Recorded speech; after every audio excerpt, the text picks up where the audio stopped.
जय हिंद। मैं हूं जितेंद्र दीक्षित। 4 PM महाराष्ट्र में आपका स्वागत है। महाराष्ट्र के मुख्यमंत्री एकनाथ शिंदे को और मुंबई पुलिस को इस साल की सबसे बड़ी अग्नि परीक्षा से आने वाली 26 जनवरी से गुजरना होगा। यह अग्नि परीक्षा मराठा आरक्षण की शक्ल में आ रही है।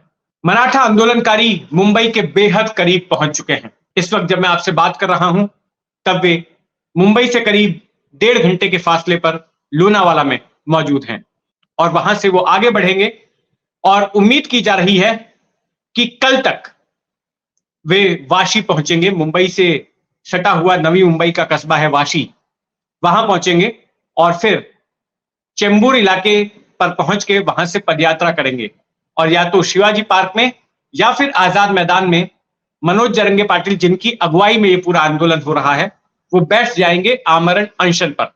लेकिन सिर्फ मनोज जरंगे पाटिल का अनशन ही सरकार के सामने प्रश्न नहीं है। उनके साथ ऐसा वो दावा कर रहे हैं कि 2 से 2.5 करोड़ मराठा भी मुंबई पहुंचेंगे। हालांकि वो जो उन्होंने पदयात्रा शुरू की है जालना के अंतरवली सराटी गांव से, तो उनके साथ काफी भीड़ है। हजारों की तादाद में लोग हैं, या ज्यादा से ज्यादा कह सकते हैं 1 लाख की तादाद में, लेकिन करोड़ों लोग हैं ऐसा नहीं कह सकते।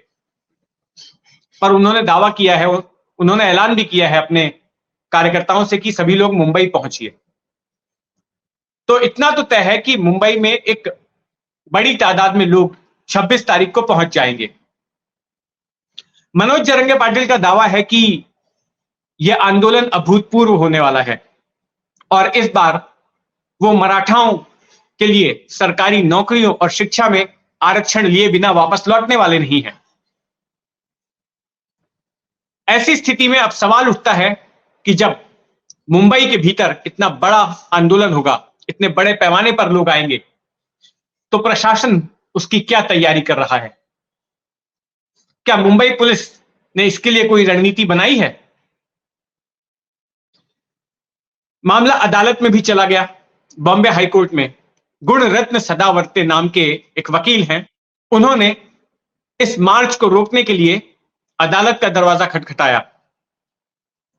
तब अदालत के नोटिस पर सरकार ने बॉम्बे हाईकोर्ट को यह जवाब दिया कि देखिए, कानून व्यवस्था खराब नहीं होगी, इस बात का हम ध्यान रखेंगे और जो आंदोलनकारी हैं उनको सुप्रीम कोर्ट के नियमों के मुताबिक, शाहीन बाग वाले मामले में जो सुप्रीम कोर्ट ने जो गाइडलाइंस दी थी, उनके मुताबिक तय ठिकाने पर ही आंदोलन करने की अनुमति दी जाएगी।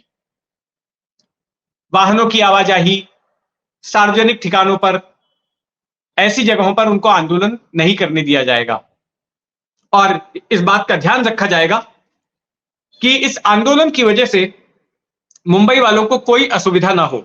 मनोज जरंगे पाटिल के भी इस सिलसिले में अलग अलग बयान आए। पहले तो उन्होंने ये कहा था कि हम जब मुंबई पहुंचेंगे तो मुंबई को ठप कर दिया जाएगा, लेकिन साथ में उन्होंने ये भी कहा कि हमारा आंदोलन अहिंसक होगा, किसी प्रकार की हिंसा नहीं होगी। पर एक कड़वी हकीकत यह भी है कि इससे पहले मनोज जरंगे पाटिल जब भी अनशन पर बैठे तो उस दौरान खूब हिंसा भी हुई। पिछले साल अगस्त के आखिरी हफ्ते में जालना के अंतरवली सराटी गांव में वे अनशन पर बैठे थे। जब उनकी तबीयत 4-5 दिनों के बाद बिगड़ने लगी तो फिर जालना पुलिस की टीम गई उनका अनशन खत्म करवाने के लिए। तो जिस ठिकाने पर बैठे थे वहां पर आंदोलनकारियों और पुलिस के बीच में झड़प हो गई, पथराव हो गया पुलिस पर। उसके बाद पुलिस ने लाठीचार्ज किया और दोनों ही पक्षों के कई लोग घायल हुए। इससे और बवाल फैल गया।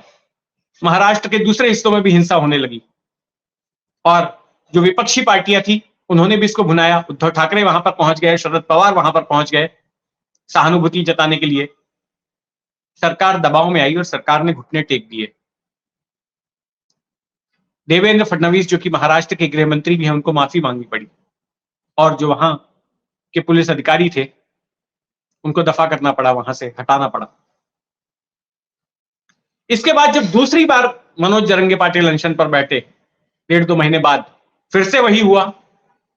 जगह जगह पर हिंसा हुई और इस बार खास करके राजनेताओं को टारगेट बनाया गया। उनके घरों पर हमले हुए, उनके वाहनों पर हमले हुए, उनको गांव में घुसने नहीं दिया गया। कुछ एक ठिकानों पर रास्ता रोको हुए। तो इस बार ऐसा नहीं होगा, इसकी क्या गारंटी है? जाहिर तौर पर मुंबई पुलिस एसआरपी और राइट्स कंट्रोल पुलिस की मदद तो लेगी ही एहतियातन, क्योंकि मुंबई पुलिस के पास खुद अपनी इतनी स्ट्रेंथ नहीं है।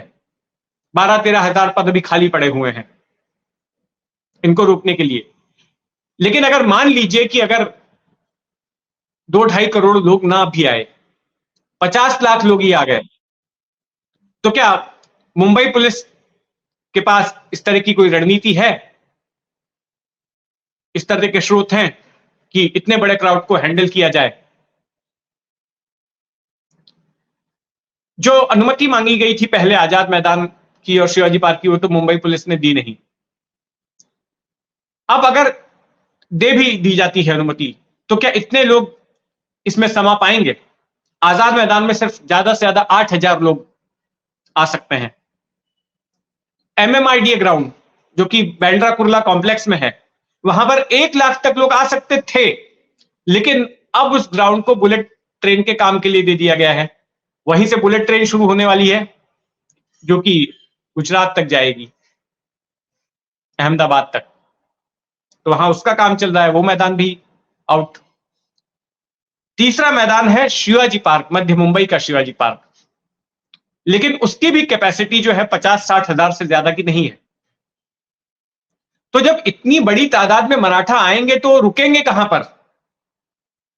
कहां उनका आंदोलन होगा? जाहिर तौर पर यह इशारा करता है कि इससे आम मुंबई वालों की दिक्कतें बढ़ने वाली हैं। वैसे ही सुबह और शाम ट्रैफिक के वक्त मुंबई वालों का हाल बेहाल हो जाता है। 1-1 किलोमीटर आगे बढ़ने में घंटे घंटे भर का वक्त लग जाता है। और जब इतनी बड़ी तादाद में, इतने सारे वाहनों में, सैकड़ों वाहनों में लोग जब मुंबई पहुंचेंगे, तब क्या होगा? हालांकि कोशिश ये की जा रही है कि मनोज जरंगे पाटिल मुंबई पहुंचे ही नहीं, समझा बुझाकर उनको नवी मुंबई से ही वापस भेज दिया जाए। उनको ये बताया जाएगा कि देखिए, फरवरी में विशेष सत्र बुलाया जा रहा है। जो बैकवर्ड क्लास कमीशन है वो 31 तारीख तक अपनी सर्वे रिपोर्ट सौंपने वाली है। उस रिपोर्ट के आधार पर सुप्रीम कोर्ट को बताया जाएगा कि मराठा पिछड़े हैं, इनको आरक्षण दिया जाना चाहिए, 50% की सीमा जो है आप उसको हटाइए। तो ये सारे प्रयास किए जा रहे हैं। तो अगर मनोज जरंगे पाटिल कन्विंस हो जाते हैं तो फिर मुंबई वाले बच जाएंगे एक बड़ी परेशानी से, और मुंबई पुलिस और शिंदे सरकार इस साल की सबसे बड़ी अग्नि परीक्षा पास कर लेगी। तो देखते हैं, अगले 24 घंटे काफी अहम है मुंबई के लिए और शिंदे सरकार के लिए। तो जो भी होगा, हमारी इस पर नजर बनी रहेगी। इस खबर पर आपका क्या कहना है, कमेंट बॉक्स में जरूर लिखिए। और अगर आपने अब तक इस चैनल को सब्सक्राइब नहीं किया है तो सब्सक्राइब कर लें। जय हिंद।